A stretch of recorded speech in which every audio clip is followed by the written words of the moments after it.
사랑하는 성도님들, 오늘 이 시간 여러분과 함께 나누고 싶은 말씀이 있습니다. 혹시 지금 질병으로 고통받고 계십니까? 몸의 아픔이 마음의 아픔으로 이어져 밤잠을 설치고 계시지는 않습니까? 병원을 다녀도 차도가 없어 낙심하고 약을 먹어도 나아지지 않아 절망하고 계시지는 않습니까? 사랑하는 믿음의 가족들이여, 오늘 제가 여러분께 담대히 선포합니다. 우리 하나님은 질병을 치유하시는 여호와 라파이십니다. 그분은 어제나 오늘이나 영원토록 동일하신 치유의 하나님이십니다. 오늘 이 말씀을 통해 네 가지 놀라운 진리를 함께 나누고자 합니다. 여호와 라파의 이름에 담긴 치유의 능력, 성경이 증거하는 치유의 약속, 믿음으로 받는 치유의 은혜, 그리고 치유를 경험한 후 우리가 해야 할 일들입니다. 이 네 가지 진리가 여러분의 영혼에 깊이 새겨지길 간절히 기도합니다. 그래서 오늘 이 시간 이후로 여러분의 삶에 놀라운 치유의 역사가 일어나기를 주님의 이름으로 축복합니다. 첫 번째로 말씀드리고 싶은 것은 여호와 라파라는 이름에 담긴 하나님의 본성입니다. 성경 출애굽기 15장 26절 말씀을 보시면 이렇게 기록되어 있습니다. 나는 너희를 치료하는 여호와임이라. 이 짧은 한 구절 속에 얼마나 놀라운 계시가 담겨 있는지 아십니까? 이 말씀은 이스라엘 백성들이 홍해를 건넌 후 마라에 쓴 물을 만났을 때 주어진 약속입니다. 사흘 동안 물을 찾지 못하던 백성들이 간신히 물을 발견했는데 그 물이 너무 써서 마실 수 없었습니다. 그들의 실망과 좌절이 얼마나 컸겠습니까? 목마름은 죽음과 직결되는 문제였습니다.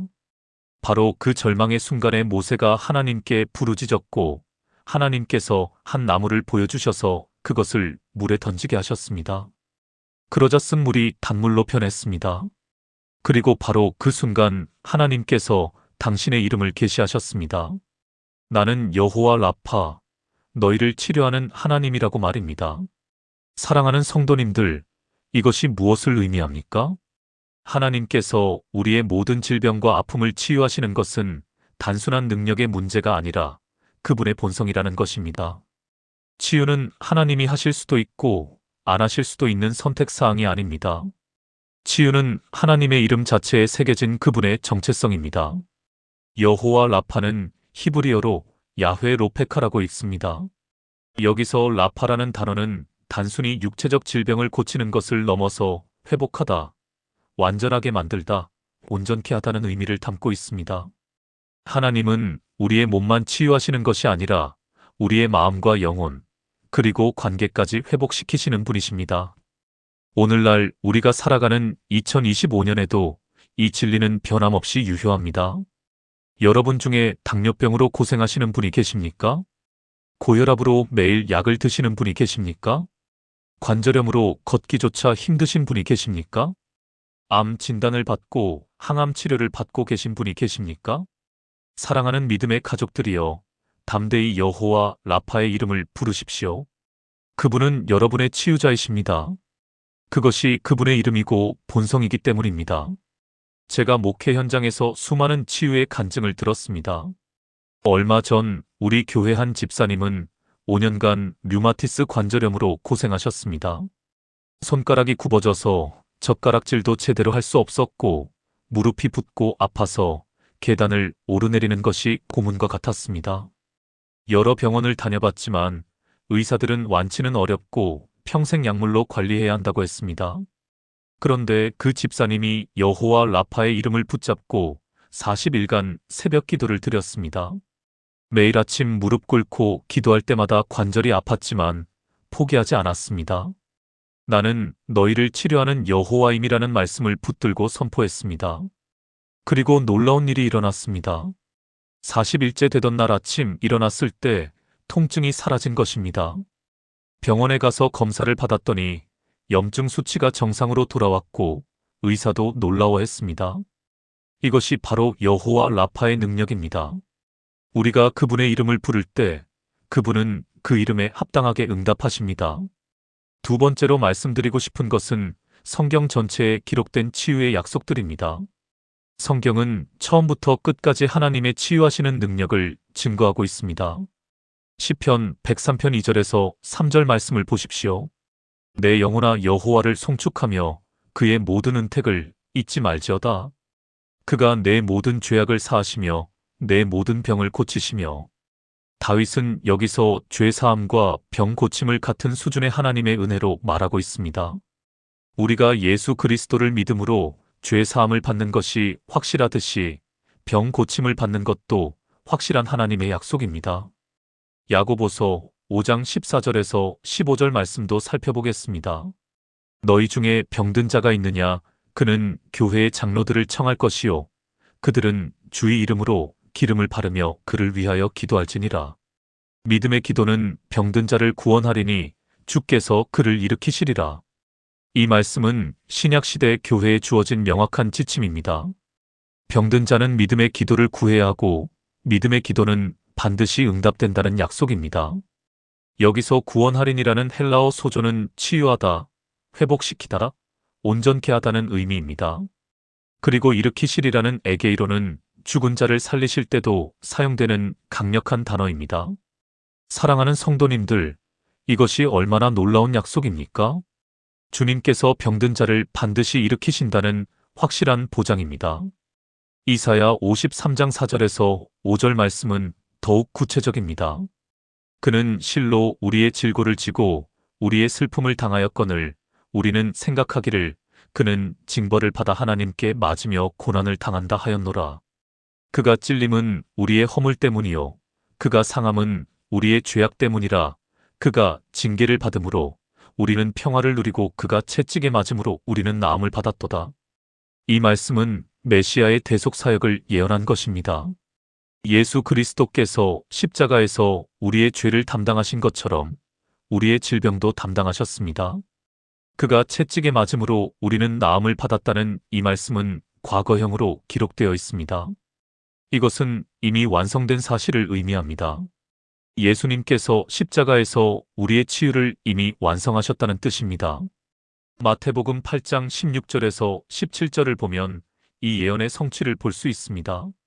저물매 사람들이 귀신 들린 자를 많이 데리고 예수께 오거늘 예수께서 말씀으로 귀신들을 쫓아내시고 병든 자들을 다 고치시니 이는 선지자 이사야를 통하여 하신 말씀에 우리의 연약한 것을 친히 담당하시고 병을 짊어지셨도다 함을 이루려 하심이더라.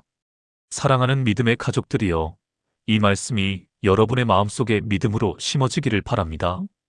예수님께서 이미 십자가에서 여러분의 질병을 담당하셨습니다. 치유는 미래에 받을 축복이 아니라 이미 완성된 구원의 일부입니다. 우리는 단지 믿음으로 그것을 받아들이고 선포하면 됩니다. 제가 아는 한 권사님의 간증을 나누고 싶습니다.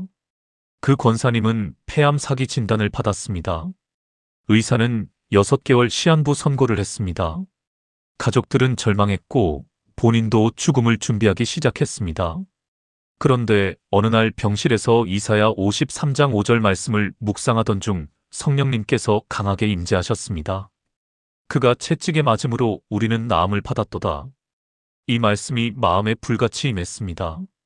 권사님은 그 순간 깨달았습니다. 이것은 미래의 약속이 아니라 이미 이루어진 사실이라는 것을요. 나음을 받았도다는 과거형이라는 것을요. 그날부터 권사님은 매일 이 말씀을 선포하기 시작했습니다. 예수님의 십자가로 인해 나는 이미 나음을 받았습니다. 암은 내 몸을 떠나가야 합니다. 왜냐하면 예수님께서 이미 내 질병을 담당하셨기 때문입니다. 이렇게 선포하고 믿기 시작했습니다. 3개월 후 정밀 검사 결과 암세포가 현저히 줄어들었습니다.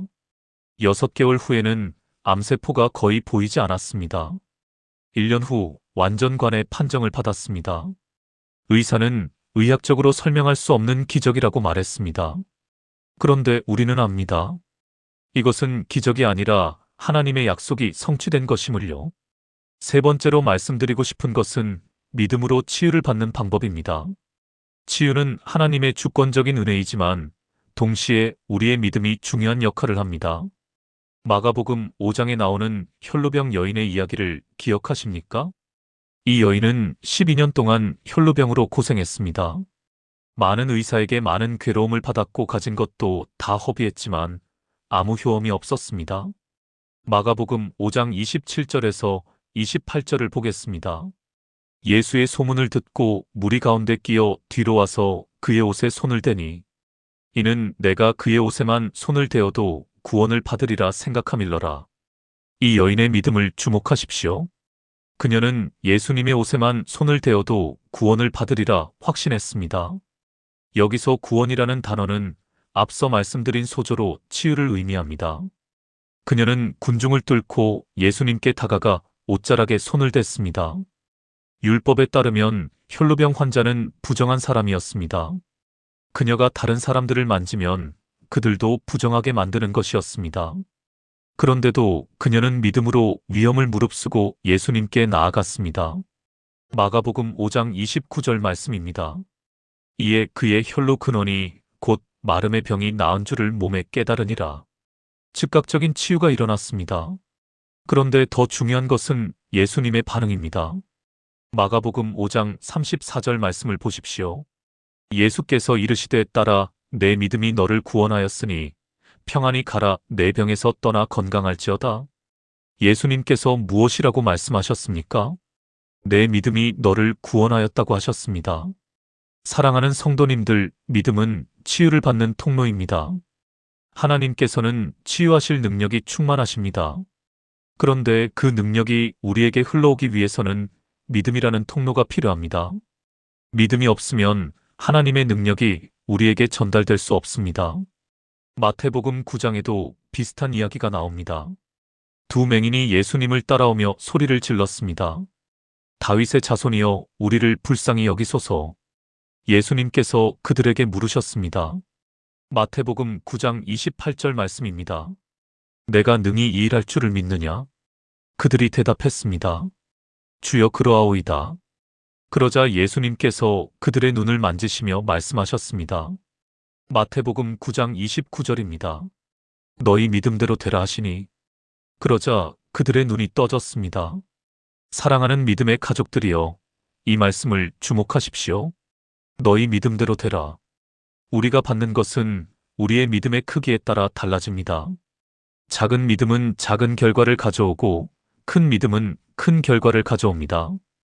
그렇다면 어떻게 믿음을 가질 수 있습니까? 로마서 10장 17절 말씀이 답을 줍니다. 그러므로 믿음은 들음에서 나며 들음은 그리스도의 말씀으로 말미암았느니라. 믿음은 하나님의 말씀을 듣고 묵상하고 선포할 때 자라납니다. 여러분이 치유를 받기 원하신다면 치유에 관한 하나님의 말씀을 반복해서 읽으십시오. 그 말씀을 묵상하십시오. 그 말씀을 입으로 선포하십시오. 나는 여호와 라파의 이름으로 치유받았습니다. 예수님의 십자가로 인해 나는 이미 나음을 받았습니다. 하나님의 말씀은 살아있고 운동력이 있어 내 몸의 모든 질병을 치유합니다. 이렇게 선포하십시오. 제가 목회하면서 한 집사님을 만났습니다. 그 집사님은 만성 편두통으로 20년을 고생했습니다. 한 달에 20일 이상은 머리가 깨질 듯이 아팠습니다. 진통제 없이는 일상생활이 불가능했습니다. 그런데 어느 날 믿음의 결단을 했습니다. 하나님의 말씀을 믿고 진통제를 끊기로 한 것입니다. 물론 처음에는 두려웠습니다. 그런데 말씀을 붙들고 기도하기 시작했습니다. 매일 아침 치유에 관한 성경 구절을 읽고 선포했습니다. 내 영혼아 여호와를 송축하며 그의 모든 은택을 잊지 말지어다. 그가 내 모든 병을 고치시는도다. 이 말씀을 하루에 수십 번씩 선포했습니다. 처음 일주일은 고통스러웠습니다. 그런데 포기하지 않고 계속 말씀을 선포했습니다. 2주째부터 조금씩 변화가 일어나기 시작했습니다. 두통의 빈도가 줄어들었습니다. 한 달 후에는 일주일에 두세 번 정도만 아팠습니다. 3개월 후에는 한 달에 한두 번으로 줄었습니다. 6개월이 지났을 때 완전히 두통이 사라졌습니다. 20년을 괴롭히던 만성 편두통이 믿음의 선포로 완전히 치유된 것입니다. 네 번째로 말씀드리고 싶은 것은 치유를 받은 후 우리가 해야 할 일입니다. 치유를 받는 것도 중요하지만 치유를 받은 후 어떻게 사느냐는 더욱 중요합니다. 누가복음 17장에 나오는 10명의 나병 환자 이야기를 기억하십니까? 그들은 예수님께 나아가 소리 높여 불쌍히 여기소서 하고 외쳤습니다. 예수님께서 그들을 보시고 제사장에게 가서 몸을 보이라고 하셨습니다. 그들이 가는 중에 깨끗함을 받았습니다. 10명 모두 나병에서 치유받은 것입니다. 그런데 그중 한 사람만 돌아와 예수님께 감사를 드렸습니다. 누가복음 17장 17절에서 18절 말씀입니다. 예수께서 대답하여 이르시되 10사람이 다 깨끗함을 받지 아니하였느냐? 그 9은 어디 있느냐? 이 이방인 외에는 하나님께 영광을 돌리러 돌아온 자가 없느냐 하시고, 사랑하는 성도님들, 이 말씀이 우리에게 무엇을 가르쳐 줍니까? 치유를 받는 것과 감사하는 것은 별개의 문제라는 것입니다. 10명 모두 치유받았지만 1명만 감사했습니다. 9명은 치유는 받았지만 감사를 잊어버렸습니다. 우리는 어느 쪽에 속하기를 원하십니까? 치유를 받으면 반드시 하나님께 영광을 돌려야 합니다. 감사와 찬양을 드려야 합니다. 간증을 통해 하나님의 능력을 증거해야 합니다. 시편 107편 20절에서 21절 말씀을 보겠습니다. 그가 그의 말씀을 보내어 그들을 고치시고 위험한 지경에서 건지시는도다. 그들은 여호와의 인자하심과 인생에게 행하신 기적으로 말미암아 그를 찬송할지로다. 하나님께서 우리를 치유하시는 이유는 단순히 우리가 편안하게 살라는 것만이 아닙니다. 우리가 건강한 몸으로 하나님께 영광 돌리고 그분의 나라를 위해 살도록 하기 위함입니다. 또한 치유를 받은 후에는 죄를 멀리해야 합니다. 요한복음 5장에 38년 된 병자를 고치신 후 예수님께서 하신 말씀이 있습니다. 요한복음 5장 14절입니다. 그 후에 예수께서 성전에서 그 사람을 만나 이르시되 보라, 내가 나았으니 더 심한 것이 생기지 않게 다시는 죄를 범하지 말라 하시니라. 치유와 거룩한 삶은 연결되어 있습니다. 하나님께서 우리를 치유하실 때 우리가 죄를 멀리하고 거룩하게 살기를 원하십니다. 담배를 피우면서 폐가 건강해지기를 기도할 수 없습니다. 술을 마시면서 간이 회복되기를 기도할 수 없습니다. 불의를 행하면서 영혼의 평안을 구할 수 없습니다. 치유를 받기 원한다면 죄를 회개하고 돌이켜야 합니다. 치유를 받았다면 다시는 죄를 범하지 않도록 성령님의 도우심을 구해야 합니다. 그리고 치유를 받은 후에는 다른 사람들을 섬기는 삶을 살아야 합니다. 마가복음 1장에 시몬 베드로의 장모가 열병으로 누워 있었습니다. 예수님께서 그녀의 손을 잡고 일으키시니 열병이 떠나갔습니다. 그러자 마가복음 1장 31절에 이렇게 기록되어 있습니다. 나아가사 그 손을 잡아 일으키시니 열병이 떠나고 여자가 그들에게 수종드니라. 치유받은 즉시 섬김의 자리로 나아간 것입니다. 사랑하는 믿음의 가족들이여, 이것이 치유받은 자의 마땅한 반응입니다. 건강을 회복하면 그 건강으로 하나님과 이웃을 섬겨야 합니다. 질병에서 해방되면 그 자유를 다른 사람들에게 나누어 주어야 합니다. 제가 아는 한 장로님이 계십니다. 그 장로님은 교통사고로 척추를 다쳐서 1년 동안 걷지 못했습니다. 의사는 평생 휠체어를 타고 살아야 할 것이라고 했습니다. 그런데 교회 공동체의 기도와 본인의 믿음으로 기적적으로 일어서게 되었습니다. 재활치료를 열심히 하며 하나님께 기도했고 1년 만에 다시 걸을 수 있게 되었습니다. 그 장로님은 치유받은 후 어떻게 했을까요? 병원에 입원해 있는 환자들을 방문하기 시작했습니다. 특히 척추 손상 환자들을 찾아가 자신의 간증을 나누고 격려했습니다. 여호와 라파의 능력을 증거하며 그들에게 희망을 주었습니다. 지금도 매주 병원을 방문하며 환자들을 위해 기도하고 섬기고 있습니다. 치유받은 은혜를 다른 사람들에게 나누어 주는 것입니다. 이것이 바로 치유받은 자가 해야 할 일입니다.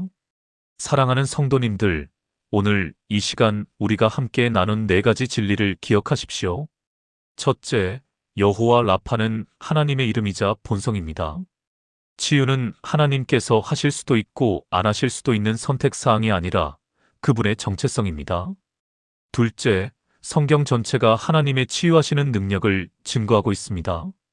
구약부터 신약까지 일관되게 하나님은 치유하시는 분으로 계시되어 있습니다.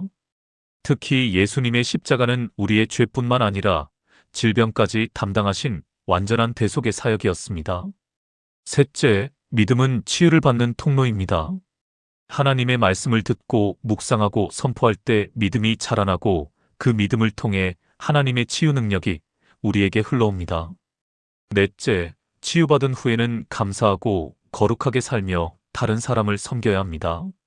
치유는 우리 자신만을 위한 것이 아니라 하나님께 영광 돌리고 다른 사람들을 섬기기 위한 것입니다. 사랑하는 믿음의 가족들이여, 지금 이 순간 질병으로 고통받고 계십니까? 오늘 이 말씀을 통해 여러분의 마음에 믿음이 일어나기를 간절히 기도합니다. 여러분의 질병이 어떤 것이든 얼마나 오래되었든 의사가 뭐라고 말했든 상관없습니다. 우리 하나님은 여호와 라파이십니다. 그분은 모든 질병을 치유하실 수 있는 전능하신 하나님이십니다. 오늘부터 매일 아침 일어나서 선포하십시오. 나는 여호와 라파의 이름으로 치유받았습니다. 예수님의 십자가로 인해 나는 이미 나음을 받았습니다. 하나님의 말씀이 내 몸에 살아 역사하여 모든 질병을 물리칩니다. 이렇게 믿음으로 선포하고 고백하십시오. 그리고 교회 공동체 안에서 믿음의 기도를 받으십시오. 혼자 싸우지 마십시오. 하나님께서는 믿음의 공동체를 통해 일하기를 원하십니다. 장로님들께 기도를 요청하십시오. 믿음의 형제자매들과 함께 기도하십시오. 두세 사람이 모여 합심하여 기도할 때 하나님께서는 반드시 응답하십니다. 이 영상이 도움이 되셨다면 좋아요 버튼을 눌러주시고 구독과 알림 설정을 해주시기 바랍니다. 여러분의 구독과 좋아요가 더 많은 사람들에게 이 귀한 말씀이 전해지는데 큰 힘이 됩니다. 그리고 댓글로 여러분의 기도 제목과 간증을 나누어 주십시오. 여러분 한 분 한 분을 위해 기도하겠습니다. 사랑하는 믿음의 가족들이여, 여호와 라파의 이름으로 축복합니다. 여러분의 모든 질병이 예수님의 이름으로 떠나가기를 선포합니다. 여러분의 몸에 하나님의 치유하시는 능력이 지금 이 순간 임하기를 선포합니다. 여러분이 건강함을 회복하여 하나님께 영광 돌리고 이웃을 섬기는 아름다운 삶을 살아가시기를 주님의 이름으로 축복합니다. 하나님의 은혜와 평강이 여러분과 여러분의 가정에 충만하시길 기도합니다. 주 예수 그리스도의 이름으로 기도합니다. 아멘.